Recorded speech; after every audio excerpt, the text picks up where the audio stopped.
Right, Mike Carter, thank you so much for that report. We'll be watching that very closely. To discuss, let's bring in Newsmax contributor Dr. Tom Borelli alongside former Deputy National Security Advisor to Vice President Dick Cheney, Steve Yates. He's a senior fellow for national security at the Heritage Foundation. Good afternoon, gentlemen. Great to have you. Thank you. So a lot to break down here. According to that Axios report, President Trump, he held a heated conversation with Israeli Prime Minister Benjamin Netanyahu, where a source claims that Trump called Netanyahu, quote unquote, crazy, saying, quote, you would be in prison if it weren't for me. Everybody hates you now. Everybody hates Israel because of this.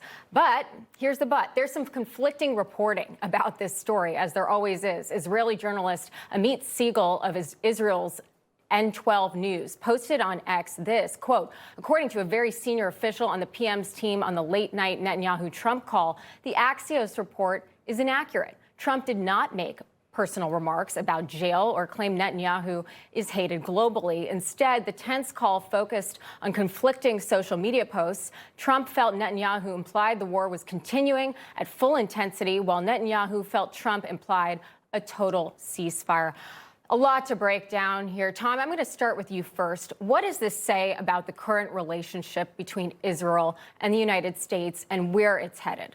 Well, first of all, each country's leader has to deal with what they think is in the best interest of their country. Mr. Netanyahu is going to do what's best for Israel, and we certainly know President Trump, with his America First agenda, is going to keep the American people foremost in his mind. But again, we don't know whether this is fake news. We don't know if this is drama on purpose to mislead Iran. There's a lot of moving parts here. But what we do know is that President Trump is going to do what is in the best interest of the American people. And so much for the rumors that Mr. Netanyahu is running the United States foreign policy. That kind of a discussion doesn't happen, tense or not, if he's running our country, which Trump is for sure. So many great points there, Tom. And it could be false flags, too. They could be working in concert, releasing this information. We just don't know at this point, based on the reporting. We weren't in the room.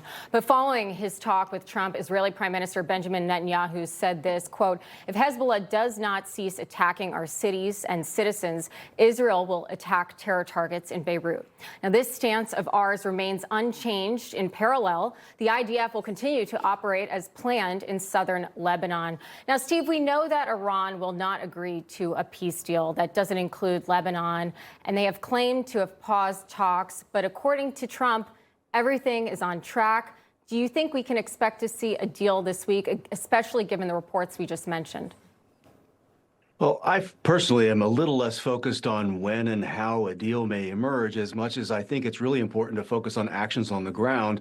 And I think the president has put an impressive array of power in place: economic tools, military tools, diplomatic tools. We have new allies, or allies that are taking on new roles. I think that the president is sort of preparing that coalition when the United States' major military operations may wind down in the not too distant future, that they are empowered and have everything they need to be in maintenance mode in that region, where the United States doesn't have to be everyone's 911 for everything. But you can understand how the president might prefer that the Lebanon situation cool it a bit while he's trying to focus on getting whatever the pieces of this wind down might be with the remnants of the Iranian regime.